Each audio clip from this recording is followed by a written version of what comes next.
Assalamualaikum warahmatullahi wabarakatuh. Alhamdulillah alladzi manna 'alaina bil islami wal imani wa sunnah wa arsala ilaina rasulan basyiran wa nadhiran wa nasihan lil ummah wa salawatullah alaihi wa ala alihi wa ashabihi wa man istanna bi sunnatihi wa nahja bi nahjihi ila yaumil qiyamah. Rabbi shrah li sadri wa yassir li amri wahlul 'uqdatam min lisani yafqahu qawli. Allahumma 'allimna bima yanfa'una wanfa'na bima 'allamtana wa zidna 'ilma. Allahumma ahsil lana dinana alladhi huwa ismatu amrina wa ahsil lana dunyana allati fiha ma'ashina wa ahsil lana akhiratana allati fiha ma'adina.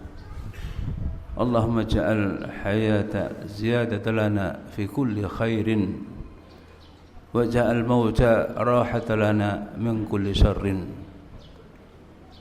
إخواني وأخواتي وفق الله وإياكم لما يحبه وارضاه.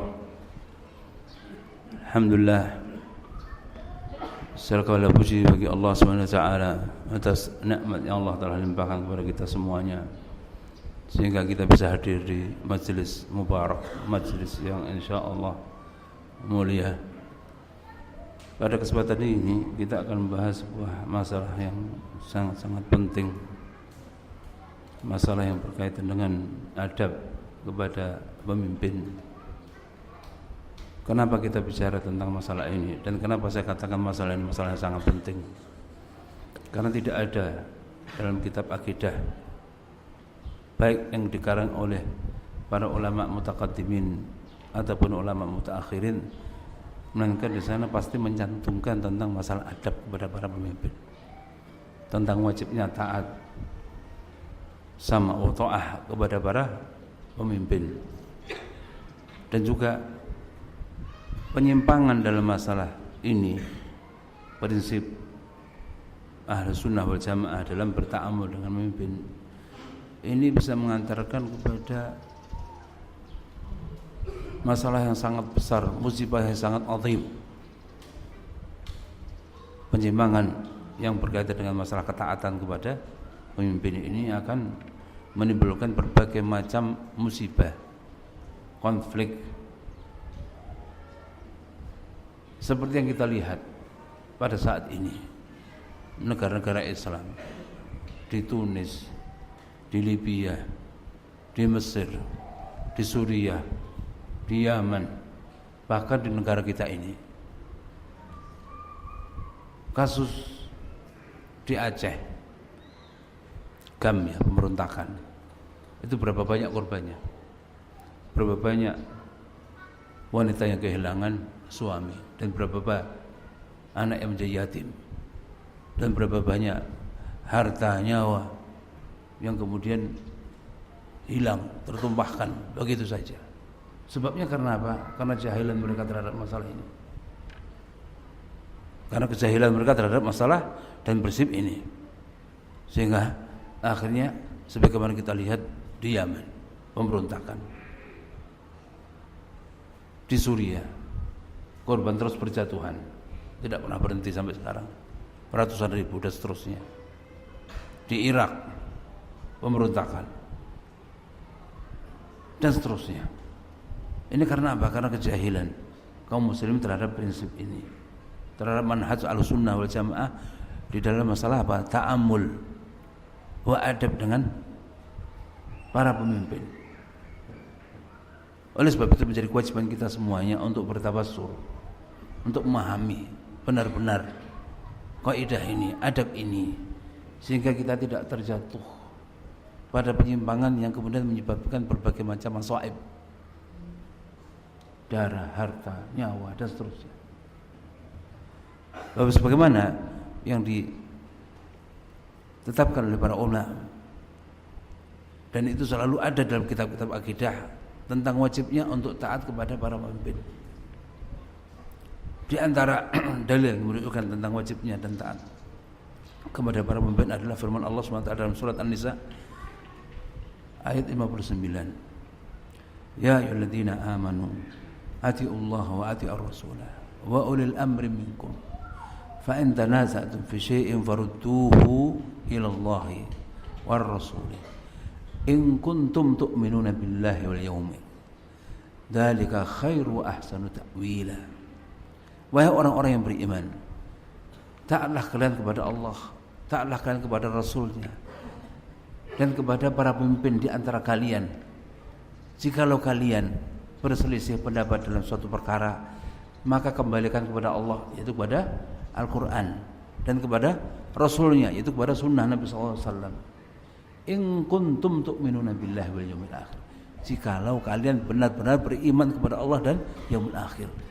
Dzalika khairu wa ahsanu ta'wila, dan ini adalah terbaik bagi kalian dan sebaik-baiknya tempat kembali.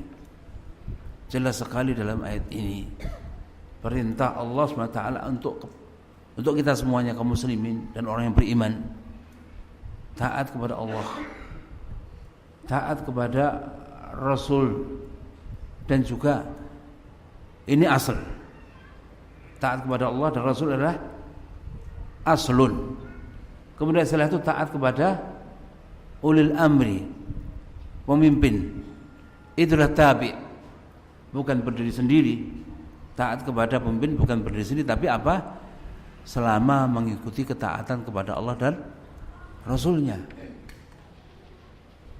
Dalam hadis sahih yang diriwayatkan oleh Imam Bukhari, Rasulullah sallallahu alaihi wasallam bersabda, "Man ata'ani faqad ata Allah, wa man asani faqad asa Allah." Barang siapa taat kepadaku, sungguh dia telah taat kepada Allah, dan barang siapa durhaka kepadaku, sungguh dia telah durhaka kepada Allah. Wa man ata amiri faqad ata'ani, wa man asa amiri faqad asani. Dan barang siapa taat kepada amir, sungguh dia telah taat kepadaku. Dan barang siapa bermaksiat, durhaka kepada amir, kepada pemimpin, sungguh dia telah berbuat maksiat kepadaku. Ini kaidah secara umum, dan juga ini adalah wasiat Nabi SAW. Wasiat pungkasan, salah satu di antara akhir wasiat yang beliau sampaikan kepada siapa? Kepada para sahabatnya, secara otomatis kepada siapa? Kepada seluruh umatnya. Dalam hadis yang diriwayatkan oleh Imam Tirmidzi, juga Imam Ahmad dan Imam Abu Dawud, dan disahihkan oleh sahabat rahimahullah taala, Rasulullah sallallahu alaihi wasallam, hadis yang disampaikan oleh sahabat Irbad bin Sariyah, wa'adana Rasulullah sallallahu alaihi wasallam ذات يوم بعد غداة موعظة بليغة ذرفت منها العيون وجلت منها القلوب. قال رجل يا رسول الله إن هذه موعظة مودع فماذا تعهد إلينا. Suatu hari Nabi SAW memberikan nasihat kepada kami setelah sholat fajar, nasihat yang sangat-sangat mengena, sehingga menyebabkan air mata bercucuran, hati pun terasa takut. Kemudian salah seorang di antara sahabat berkata, wahai Rasulullah, sesungguhnya nasihat ini nasihat perpisahan, orang yang tidak pergi dan tidak kembali lagi. Terasa oleh para sahabat bagaimana Nabi SAW ketika memberikan nasihat dengan nasihat yang sangat-sangat menusuk hati mereka, mengena.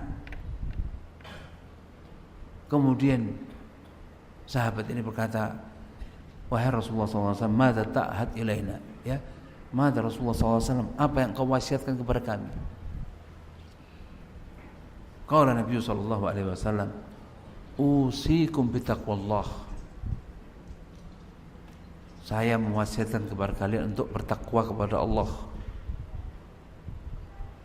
wassam'a wa ta'ah, mendengar dan taat, wa in ta'ammara alaikum abdun habasyiyun, walaupun yang memimpin kalian adalah seorang budak Habasyi. Budak Habasyi. Saya tidak ingin bicara panjang lebar tentang fikih hadis ini, tapi paling tidak nuktah di sini apa? Sama wa ta'ah, siapapun pemimpinnya. Siapapun pemimpinnya. Dan disebutkan dalam hadis ini seorang budak. Kalau ada orang bertanya, masa budak bisa jadi pemimpin? Bukankah Nabi SAW mengatakan bahwa yang namanya umara, pemimpin kami adalah apa? Dari keturunan apa? Quraisy.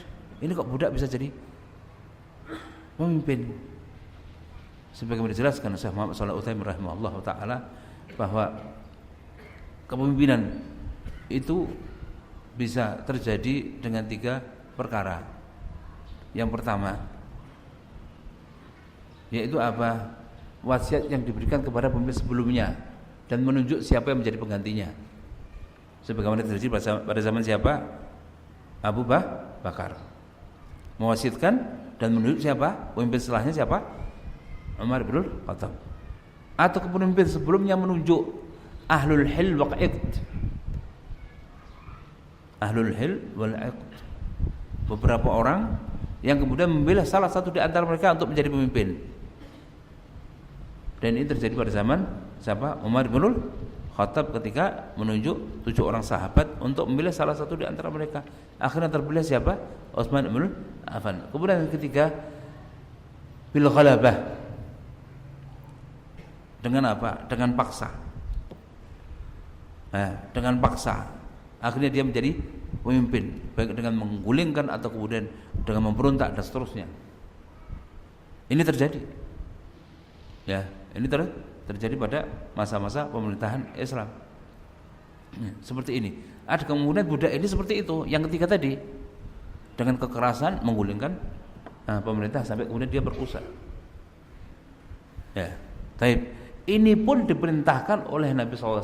Walaupun dia mendapatkan kekuasaan dengan cara seperti itu, wajib bagi kita untuk mendengar dan taat kalau memang dia sudah menjadi pemimpin.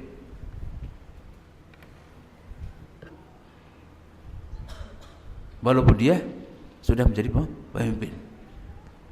Nah, kemudian ma'ruf hadis ini panjang, jelaskan alaikum bism fa innahu ma ya'ishu minkum ba'di fa sayara ikhtilafan katsira. Sungguhnya yang hidup di antara kalian akan melihat perselisihan yang sangat banyak. Perselisihan yang sangat banyak. Kemudian Nabi SAW tidak hanya mengabarkan tentang adanya perselisihan yang terjadi pada umat ini sepeninggal beliau pun memberikan solusi yang tepat untuk menghindari dan keluar dari perselisihan dan perpecahan yang terjadi pada umat ini. Fa'alaikum bisunnati wa sunnatu khulafa'ir rasyidin al-mahdiin tamassaku biha wa addu 'alaiha bin nawajid. Berpeganglah kalian semua dengan sunnahku dan sunnah khulafa'ir rasyidin al-mahdiin yang berjalan di atas hidayah Allah Subhanahu wa taala dan petunjuknya. Tamassaku biha, berpeganglah dengannya dan peganglah dengan gigitlah dengan gigi geraham. Menunjukkan apa? Sesuatu ini harus kita pegang erat-erat. Karena gigi yang paling kuat di antara gigi kita yang ada adalah gigi geraham. Berpegang dengan apa? Dengan sunnah Nabi SAW dan juga sunnah para khulafa'ur rasyidin tatkala muncul fitnah perpecahan. Kemudian peringatan Nabi SAW, wa iyyakum wa muhdatsatil umur fa inna kulla muhdatsatin bid'ah wa kulla bid'atin dhalalah wa kulla dhalalatin finnar. Baik. Ini adab yang pertama kepada pemimpin adalah mendengar dan taat pada perkara yang ma'ruf. Dalam hadis yang diriwayatkan oleh Imam Muslim, alam ri'im muslimin sam'ah wa ta'ah fima ahab wa karih illa ayyumaru bil ma'siyah fa in umira bil ma'siyah fala ta'ata wala sam'a. Menjadi kewajiban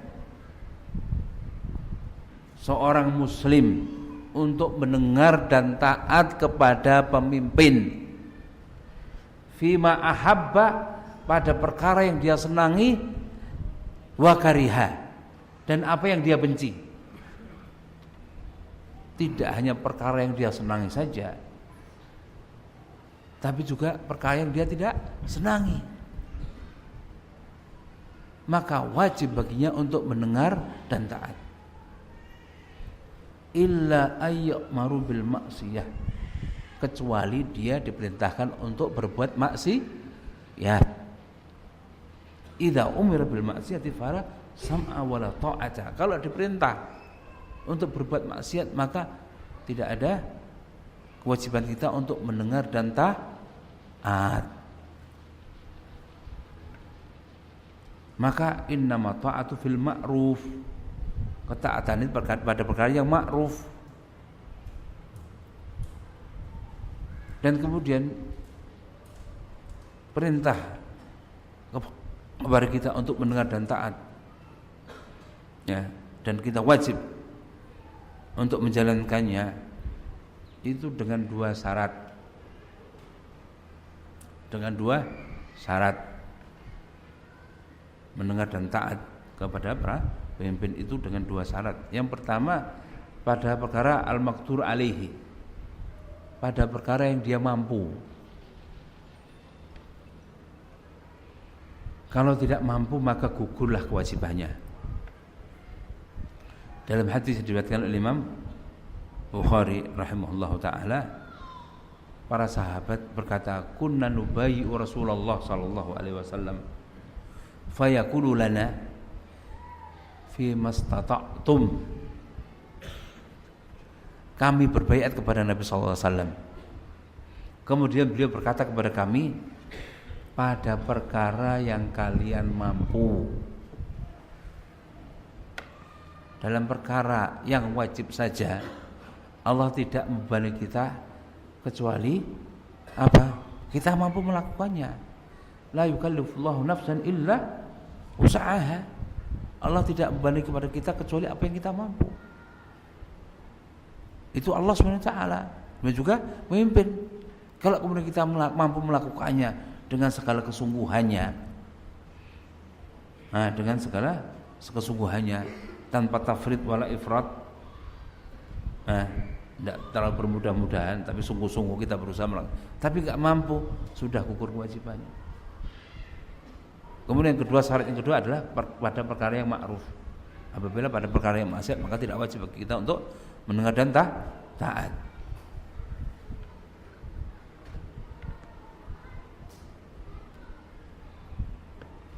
Kemudian ikhwani wa akhwati a'azzanillah wa iyyakum, bagaimana kalau kemudian kita dapati memimpin berbuat zalim kepada kita, memimpin berbuat zalim kepada kita, dan itu terjadi di masa yang lalu ataupun di masa yang ada sekarang. Dan itu sudah diprediksikan oleh Nabi sallallahu alaihi wasallam. Dalam hadis yang sahih, hadis yang diriwayatkan oleh Imam Muslim dari sahabat Hudzaifah bin Yaman radhiyallahu taala anhu. Beliau berkata, "Ya Rasulullah, kunna fi syarrin faja'allahu bi khairin wa nahnu fihi." Wahai Rasulullah SAW, kami dulu dalam keadaan, maksudnya kondisi yang buruk sebelum datangnya Nabi sallallahu alaihi wasallam. Faja'a Allahu bi khairin, kemudian datang Allah SWT dengan kebaikan, dengan mengutus nabinya membawa agamanya hak. Wa nahnu fihi, dan sekarang kami dalam keadaan seperti itu. Dalam keadaan apa? Dalam keadaan mulia.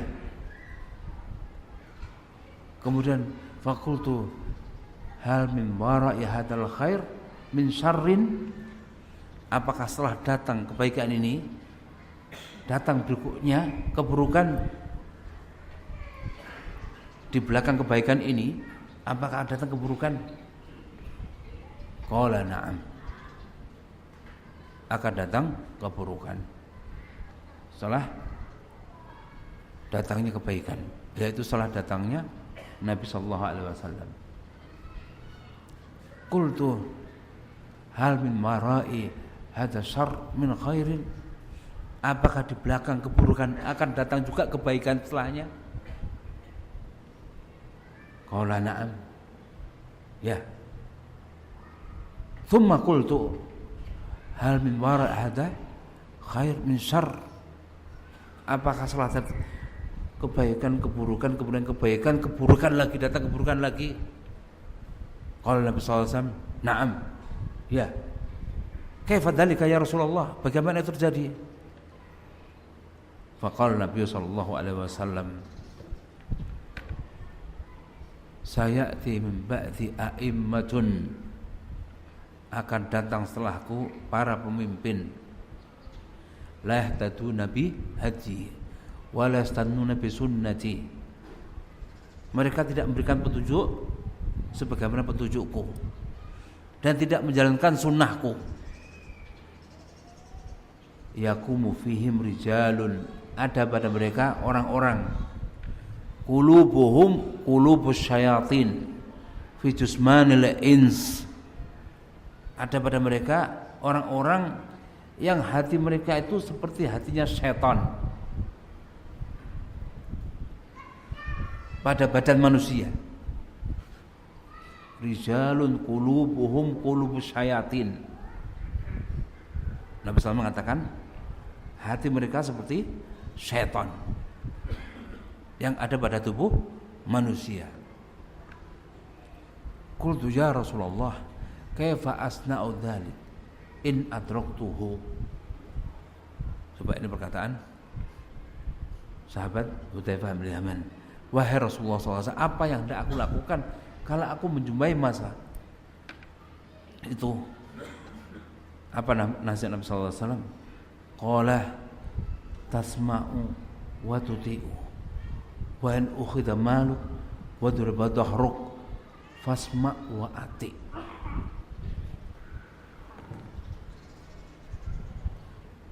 Maka Nabi SAW mengatakan, dengar dan taat walaupun engkau dipukul punggungmu dan dirampas hartamu.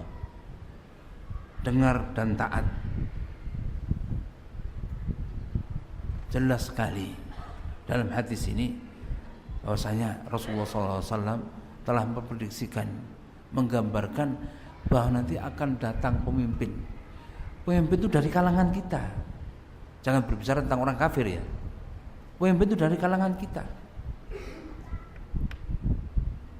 dari kalangan kaum muslimin. Dan Rasulullah menggambarkan bahwa saking buruknya mereka itu, qulubuhum qulubus syayatin, pemimpin yang zalim.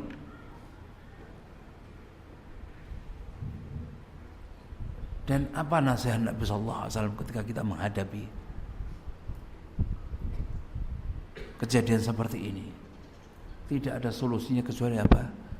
Fasma wa tuti wa an ukhidha maluk wa duriba dhahruk. Dengarkan dan taat walaupun mereka itu merampas hartamu, walaupun mereka itu memukul punggungmu. Fasma wa ati. Sampai 2 kali Nabi SAW memerintahkan kita untuk apa? Mendengar dan taat. Ini menunjukkan bahwasanya mendengar dan taat kepada para pemimpin itu perkara yang wajib, walaupun kita mendapatkan pemimpinnya adalah pemimpin yang zalim.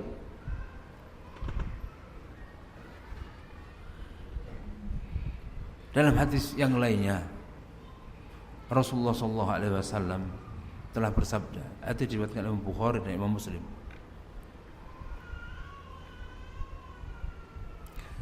man kariha min amirihi syai'an falyasbir fa innahu man kharaja min sultanin sibron famata mitatal jahiliyah. Barang siapa membenci melihat sesuatu yang ada pada pemimpin, sesuatu yang dia benci, dia tidak senangi, fal yasbir, hendaklah dia sabar. Dan kita dapatkan seperti itu. Kita mungkin tidak senang dengan salah satu di antara pimpinan kita. Dan pemimpin yang dimaksud di sini adalah pemimpin dari yang paling bawah sampai yang paling atas. Paling bawah seperti contohnya rumah tangga. Pemimpin di rumah siapa? Suami. Kullukum ra'in wa kullukum mas'ulun an ra'iyatihi. Faruzulun ra'in wa mas'ulun an ahlihi.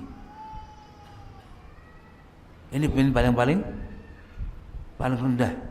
Sampai kemudian di atasnya ketua RT atau kemudian kepala desa, bupati, gubernur, sampai presiden, sampai mungkin Amirul Mukminin.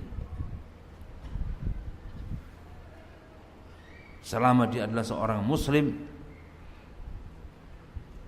maka wajib bagi kita untuk apa? Mendengar dan taat. Dan kalau kita mendapatkan sesuatu yang kita benci, kita senangi, maka nasihat Nabi SAW apa? Fasbir, bersabarlah. Kenapa? Kalau sampai kita memberontak, menentang, maka apa yang Rasulullah katakan? Ma tamitatal jahiliyah fa innahu man kharaja min sultanin. Sungguhnya barang siapa yang keluar, maksudnya apa? Tidak taat kepada sultan, maka apabila dia meninggal dalam keadaan apa? Mati jahiliyah. Kenapa dikatakan oleh Nabi SAW meninggal dalam keadaan jahiliyah? Karena itu kebiasaan orang-orang jahiliyah. Dalam riwayat yang lain sebagaimana Farsi dan Romawi. Kenapa orang-orang Farsi dan Romawi? Karena kalau mereka kebiasaannya apabila mendapatkan pemimpin yang tidak sukai, mereka memberontak dan kemudian menggulingkannya. Bahkan di antara saudara di antara mereka ramai sendiri, saudara yang jadi pemimpin nggak senang dibunuh. Bahkan bapaknya sendiri yang menjadi raja, anaknya nggak suka dibunuh bapaknya. Pada zaman Nabi SAW terjadi pada kaum Farsi. Maka Nabi SAW mengatakan barang siapa yang keluar dari ketaatan kepada pemimpin, dari sultan, maka apabila dia meninggal mati dalam keadaan jahiliyah, maka ada berikutnya, kita harus sabar dalam menghadapi kezaliman pemimpin. Enggak ada solusi yang lain kecuali sabar. Walaupun harta kita diambil, harta kita dirampas, walaupun kita dizalimi, dipukul dan seterusnya, fasbir. Karena kalau kemudian sampai terjadi pemberontakan gara-gara tidak ada kesabaran yang ada pada diri kita, akhirnya kita memberontak, kemudian menggulingkan pemerintah yang ada. Apa yang terjadi? Sekarang wakil yang ada saja, realita yang ada. Seperti contohnya Libya. Libya dulu dipimpin oleh siapa? Gaddafi. Sekarang orang-orang Libya, sebagaimana saya sering lihat di internet, pembicaraan di antara mereka, orang-orang ini sekarang berandai-andai. Dulu negara kami listrik gratis, air gratis, gas gratis, segala fasilitas pendidikan dan kesehatan gratis. Sekarang hancur, kacau negara Libya. Gara-gara di antara mereka mengatakan bahwa Gaddafi ini pemimpin yang zalim. Bahkan di antara mereka mengkafirkannya. Kemudian akhirnya terjadi pemberontakan dari rakyatnya. Akhirnya terjadi konflik sampai sekarang, konflik horizontal yang tidak pernah selesai. Darah terus tertumpahkan pada hari ini. Bom meledak di mana-mana. Orang kemudian berandai-andai. Contoh yang lain lagi, Mesir. Zamannya Anwar Sadat, Taghut ini dikafirkannya. Kemudian akhirnya mereka membunuhnya. Kemudian datang setelahnya siapa? Husni Mubarak. Husni Mubarak lebih baik daripada Anwar Sadat? Lebih buruk lagi. Atau paling enggak semisalnya. Kemudian Husni Mubarak pun digulingkan. Perjalanan panjang akhirnya yang sekarang memerintah siapa? Sisi. Sisi lebih baik daripada Husni Mubarak? Tidak jauh dari keburukannya. Tidak keluar dari fitnah yang ada. Saddam Hussein. Dikatakan Saddam Hussein adalah seorang pemimpin yang zalim, tauhid, dikafirkan. Saya sering bertemu dengan orang-orang Irak. Ya, mereka mengatakan bahwa yang namanya Saddam Hussein itu, ya, ketika saya tanya tentang keadaan Saddam Hussein, bagaimana kondisinya, mereka mengatakan Saddam Hussein ini kafir. Oh, kafir atau murtad? Kafir katanya. Loh kok bisa? Kemudian kalau orang murtad, kata mereka, aslinya kan muslim. Kemudian karena melakukan sebab-sebab yang kemudian bisa menyebabkan dia keluar dari Islam, maka kemudian dikafirkan. Saddam Hussein aslinya kafir katanya. Bagaimana kita hendak mengatakan dia telah murtad? Aslinya kafir katanya. Ini orang-orang Irak. Sekarang apa yang terjadi di negeri Irak? Dulu yang mayoritasnya adalah Sunni. Wah, saya minum dulu ya kawan. Wah, ini besar sekali, Masya Allah. Ini ngajinya sampai jam 9 ini.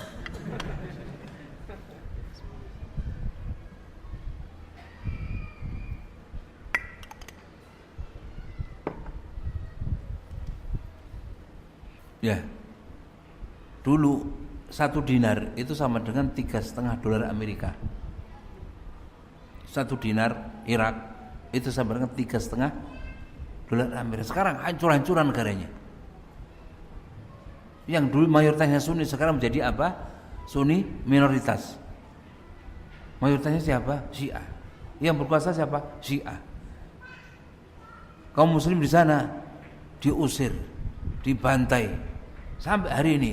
Mungkin ya kau sekali mendengar kisah Fallujah. Fallujah mayoritas penduduk negeri ini atau wilayah ini adalah Sunni. Sekarang habis.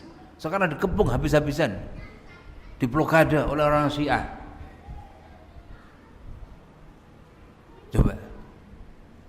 Apa kemudian memberontakkan?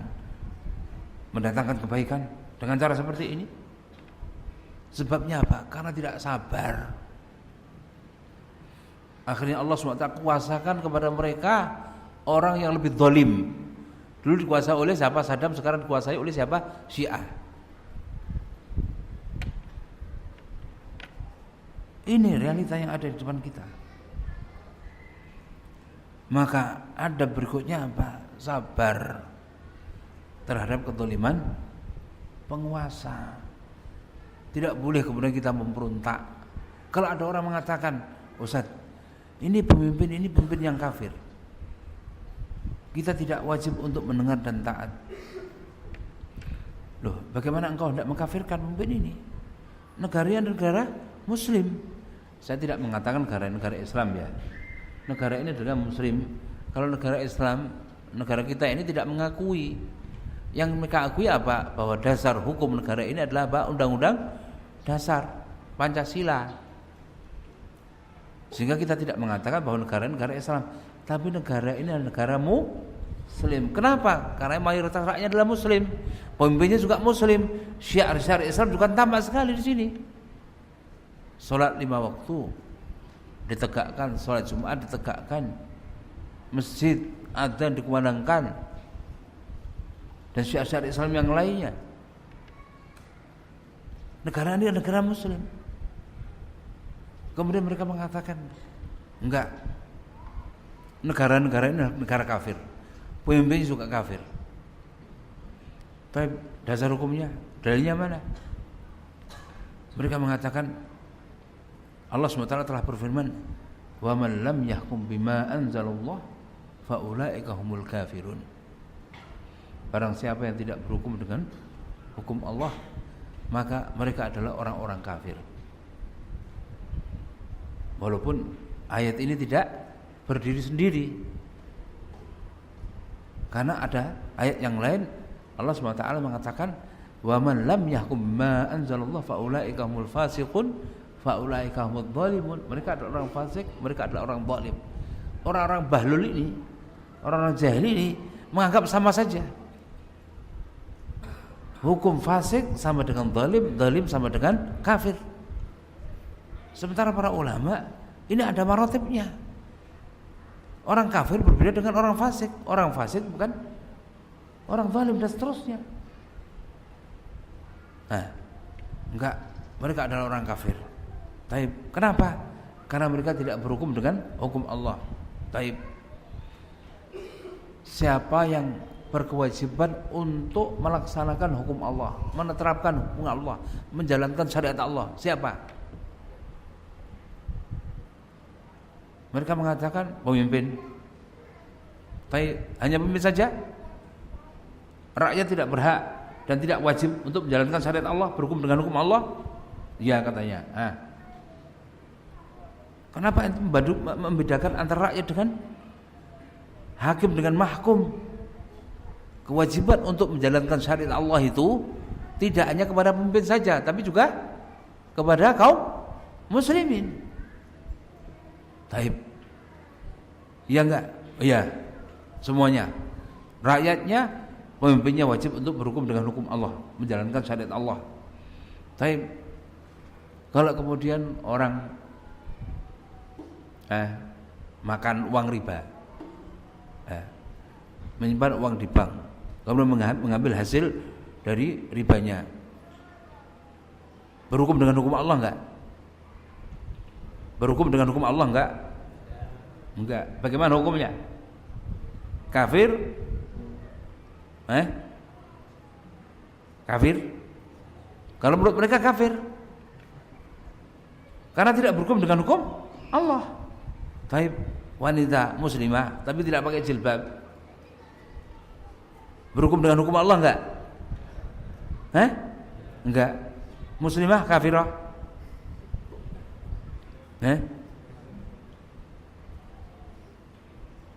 Orang yang banyak di antara kaum muslimin sholatnya bolong-bolong. Ya banyak kan? Pada waktu semangat sholatnya lengkap, tapi kadang-kadang pas lemah akhirnya sholatnya bolong-bolong, atau kemudian kadang-kadang lambat, kadang-kadang keluar dari waktunya dan seterusnya. Banyak malas, mengakui tentang kewajiban sholat tapi kadang malas. Hukumnya apa? Menjalankan syariat Allah, berhukum dengan hukum Allah enggak? Enggak. Maknanya apa? Kita hukumi orang ini apa?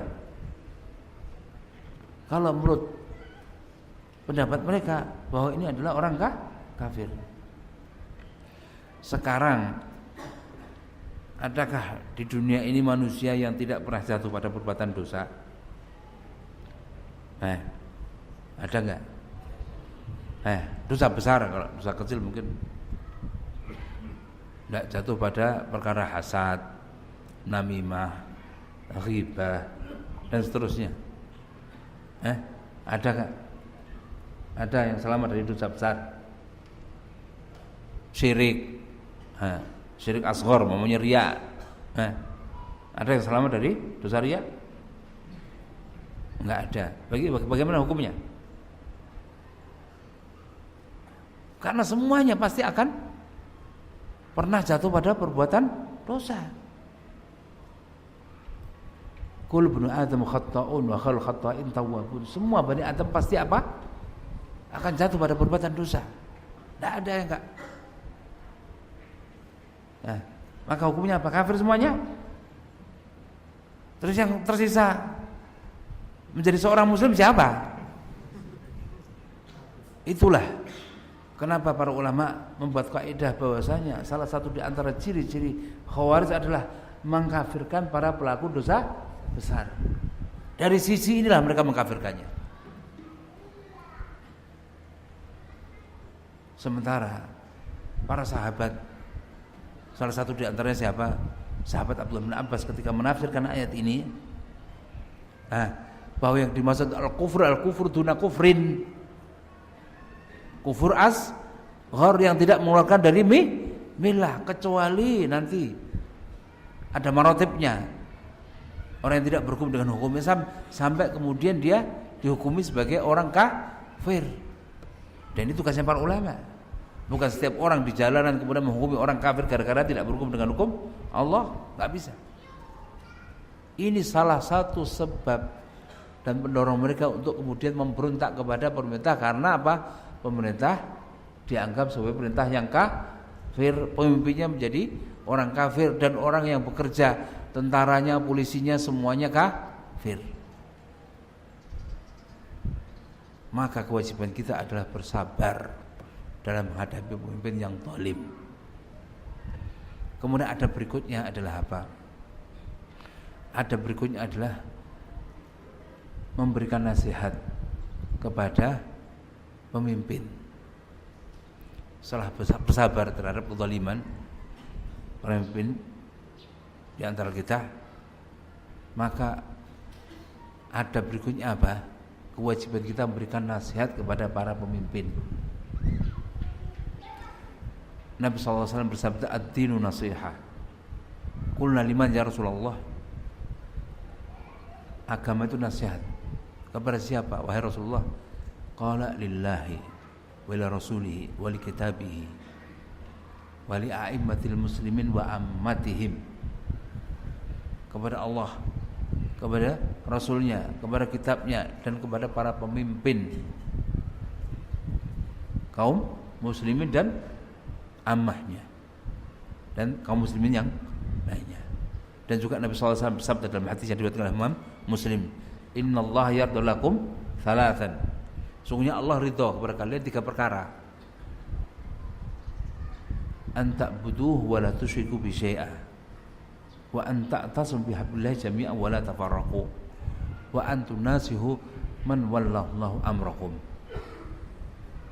Ridho pada 3 perkara. Kalian menyembah Allah dan tidak menyekutukannya dengan suatu apapun.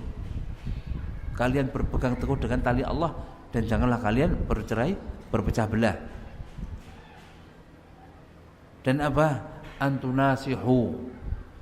Kalian berikan nasihat kepada para pemimpin yang telah ditunjuk oleh Allah. Bagaimana cara memberikan nasihat kepada pemimpin? Teriak-teriak di atas mimbar, turun ke jalanan demo, mengangkat pedang dan seterusnya. Begitu? Nabi sallallahu alaihi wasallam telah bersabda, khiyaru a'immatikum alladzina tuhibbunahum wa yuhibbunakum wa tusalluna alaihim wa yusalluna alaikum. Sebaik-baik para pemimpin di antara kalian adalah orang yang kalian cintai mereka dan mereka mencintai kalian. Kalian mendoakan kebaikan untuk mereka dan mereka mendoakan kebaikan untuk kalian. Kemudian setelah itu Nabi SAW mengatakan, syiraru a'matikum, seburuk-buruk para pemimpin kalian adalah apa? Alladzina tubaghidunahum wa yubghidunakum wa tal'anuhum wa yal'anukum. Seburuk-buruk pemimpin di antara kalian adalah orang yang kalian membenci mereka dan mereka membenci kalian. Kalian melaknati mereka dan mereka melaknati kalian. Qila ya Rasulullah, afala nunabitum bisayf? Bolehkah kami mengangkat pedang melawannya? Qala la. Tidak. Rasul mengatakan la. Sebabnya apa? Ma'aqamu fikum shalah. Selama mereka masih menegakkan salat. Ini perhatikan. Tidak boleh memberontak. Tidak boleh mengangkat pedang. Menasihatinya dengan cara yang dianjurkan dan diajarkan oleh agama kita. Dalam hadis yang sahih dan disahihkan oleh Syaikh-Albani rahimahullah taala, dalam riwayat Imam Ahmad, Rasulullah SAW telah bersabda, "Man arada ayan saha lidi sultanin fala yubdihi alaniyatan walakin ya'khudh biyadihi falyukhalli bihi fa in qabila minhu fadaka wa illa faqad adda alladhi alaihi." Barang siapa yang hendak memberikan nasihat kepada pemimpin, maka jangan menampakkan terang-terangan. Hendaknya dia apa? Memegang tangannya, kemudian setelah itu berkesendirian dan sampaikan nasihat. Fa in qabila minhu fadaka. Kalau dia menerima nasihatnya, maka itu yang baik. Kalau tidak, maka dia telah menunaikan kewajibannya kepadanya. Selesai. Dalam riwayatnya fal yusirhu, maka dengan sembunyi-sembunyi. Dan sekarang mudah. Ya, mudah sekarang. Dengan email. Nah, kemudian dengan presiden punya status di FB, sudah dikirim aja pesan. Atau kemudian dengan surat dikirimkan ke istana negara. Itu kewajiban kita memberikan nasihat dengan cara seperti itu. Bukan kemudian teriak-teriak di jalanan, demo, kemudian membuat kerusakan. Apakah pernah kita dapatkan gara-gara demo akhirnya terjadi perubahan besar? Tidak ada. Demo itu selalu bawa masalah yang lebih besar. Nah, ingat kaidah dalam menegakkan amar ma'ruf wan nahyu 'anil munkar apa? Ketika kita melihat kemungkaran, kemudian kita berusaha untuk merubahnya, maka yang pertama kita yakin bahwa kemungkaran itu apa? Bisa hilang. Kemudian yang kedua, kemungkaran tersebut berkurang. Kemudian yang ketiga, ada kemungkinan berkurang, ada kemungkinan juga tidak. Maka ini majal ijtihad. Ini kembalikan kepada ahlul ilmi. Tapi kalau kemudian kita menegakkan nasihat itu termasuk bagian daripada al-amr ma'ruf nahi munkar. Kalau kemudian kita menegakkan amar ma'ruf malah mendatangkan kemungkaran yang lebih besar, maka haram. Haram. Kita lihat ada orang main togel, ya, minum-minuman keras. Wah, sudah kemungkaran, sok jagoan, langsung dihajar. Setelah itu ganti dihajar dia. Akhirnya ramai konflik, pecah kaca di mana-mana dan seterusnya. Ini bukan termasuk apa? Hikmah dalam berdakwah.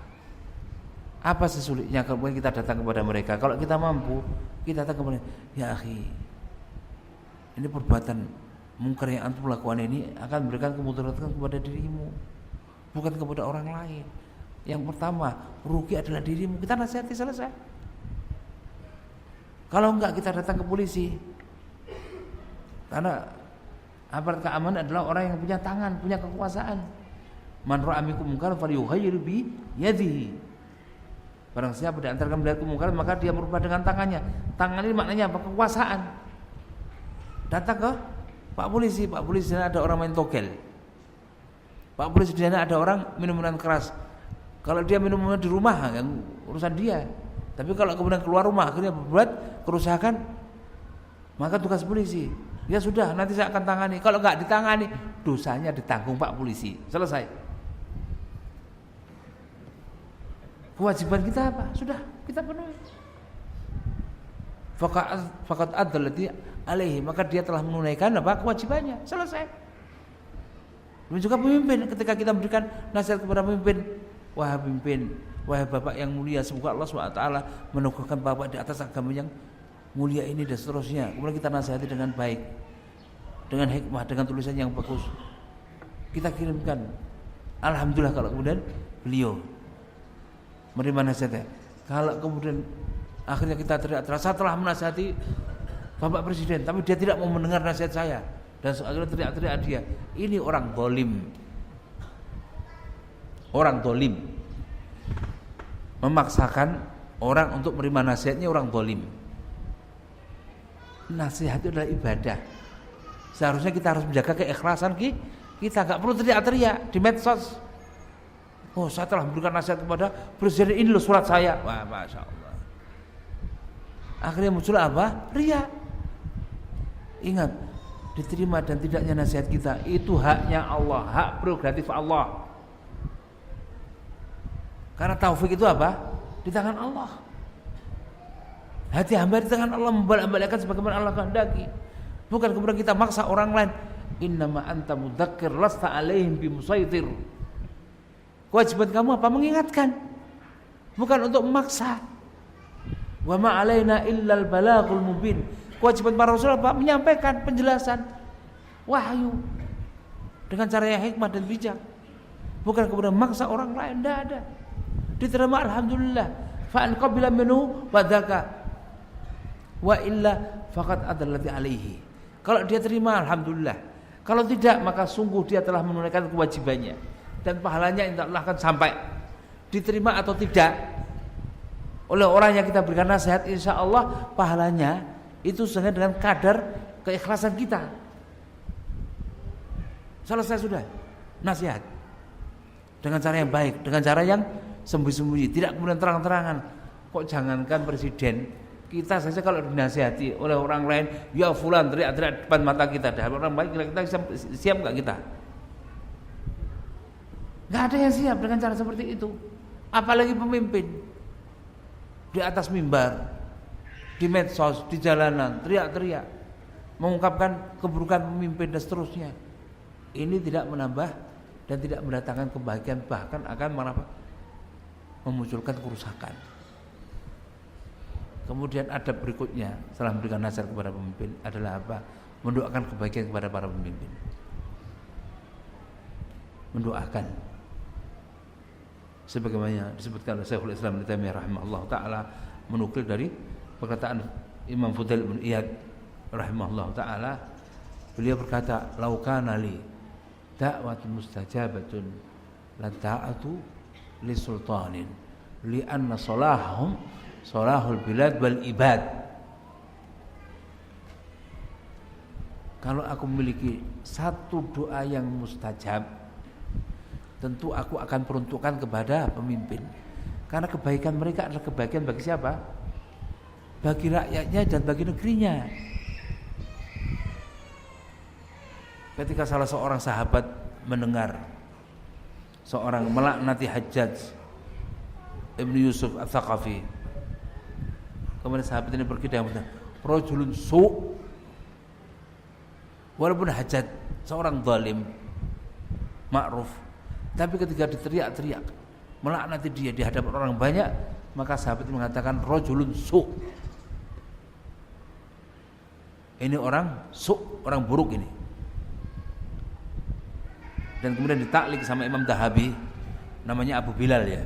Abu Bilal Khariji. Dia adalah seorang khawarij. Gara-gara apa? Gara-gara menjelek-jelekkan apa? Pemerintah, pemimpin. Ini penyakit di antara kita ini. Banyak di antara kaum muslimin yang melakukan seperti ini. Yang namanya khawarij itu tidak hanya orang yang mengangkat senjata melawan pemerintah. Ada jenis khawarij yang juga, ini termasuk di antara khawarij yang paling berbahaya. Khawarij al-qaidin.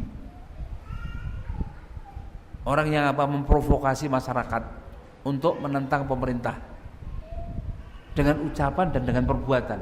Ucapan teriak-teriak, menjelek-jelekkan pemerintah, atau dengan perbuatan menulis tulisan di medsos dan seterusnya. Ini termasuk di antara yang dikatakan oleh Imam Ibnu Hajar Al-Asqalani dalam Fathul Bari, bahwa ini adalah jenis dari khawarij al-qaidin. Khawarij yang duduk, tapi apa? Memprovokasi. Yuharidun nas. Memprovokasi masyarakat untuk apa? Untuk menentang pemerintah. Ini khawarij seperti ini. Jangan mengira kalau khawarij itu yang ngebom saja ya. Orang yang banyak berbicara dan menampakkan keburukan para pemimpin itu juga seperti itu. Dengan alasan ini, itu dan seterusnya, sampai kemudian tidak mengakui sebagai ulil amri. Saya telah diskusi dengan salah satu di antara mereka, enggak boleh ya akhir dan seterusnya. Itu kan ulil amri kalian. Loh, kita hidup di Indonesia, bukan, ini di bumi Allah. Tapi kalau antum mengatakan seperti itu, tolong akhi, ente punya KTP enggak? Ente punya SIM enggak? KTP-nya ada tulis Republik Indonesia enggak? Itu dibuang cepet. Ente punya SIM enggak? SIM-nya ada tulis seperti itu enggak? Ente punya duit enggak? Duit terus apa Republik Indonesia? Tolong itu dibuang semuanya. Kalau ente tidak mengakui bahwa ini ente hidup di negara Indonesia, pergi sana ke laut. Ya siapa yang tidak tahu bahwa ini semuanya adalah bumi milik Allah? Kalau tidak mengakui pemerintah, ya jangan hidup di sini. Sederhana itu pemikirannya. Ya, oleh sebab itu ini seorang salafi, seorang sunni seharusnya apa? Orang yang paling taat kepada pemerintah, baik dalam perkara yang wajib atau perkara yang sunnah atau perkara yang mubah, yang berkaitan dengan masalah amah. Salafi kalau keluar bawa motor ya pakai helm. Salafi itu punya KTP, anaknya punya akte kelahiran. Kalau nikah ya pakai kartu nikah. Ini perkara yang berkaitan masalah amah. Kemarin saya diprotes oleh seorang polisi. Ustadz katanya, ini ada sebagian di antara kita itu kalau kemudian pakai motor itu pakai imamah. Ya kita hendak nyegat itu takut-takut juga. Nanti kayak teroris katanya. Aduh, ya bukan toh Pak teroris ini. Ya diingatkan dengan cara yang baik, Pak. Aturan lalu lintas itu seorang pengendara itu wajib pakai helm. Kalau kemudian dia pakai helm itu melanggar, di antaranya adalah bapak pakai imamah. Kecuali kalau di Jogja ya, di Jogja pakai belangkon, itu nggak ada masalah. Di Jogja kalau bawa senjata juga nggak ada masalah, karena biasanya yang masuk dalam itu pakai belangkon dan pakai keris. Coba kalau kita pakai keris keluar ditangkap sama polisi nggak? Iya ditangkap. Tapi karena itu sudah aturan umum. Iya. Insya Allah kita cukupkan, ini ada penalti dari. Ya begitu ya. Ini tolong seorang salafi harus menjadi panutan dalam masalah ketaatan kepada pemerintah dalam perkara yang mubah, yang berkaitan dengan masalah aman. Lampu ditempatkan di jalan itu bukan untuk lampu hias ya, itu bukan lampu hias. Yang bisa berubah jadi warna hijau merah itu bukan lampu hias. Itu lampu traffic light. Kalau hijau boleh jalan, kalau merah itu berhenti. Bukan lampu hias. Tolong dipahami. Dan insyaallah kita akhiri dengan doa kafaratul majelis. Subhanakallahumma bihamdika asyhadu an la ilaha illa anta astaghfiruka. Assalamualaikum warahmatullahi wabarakatuh.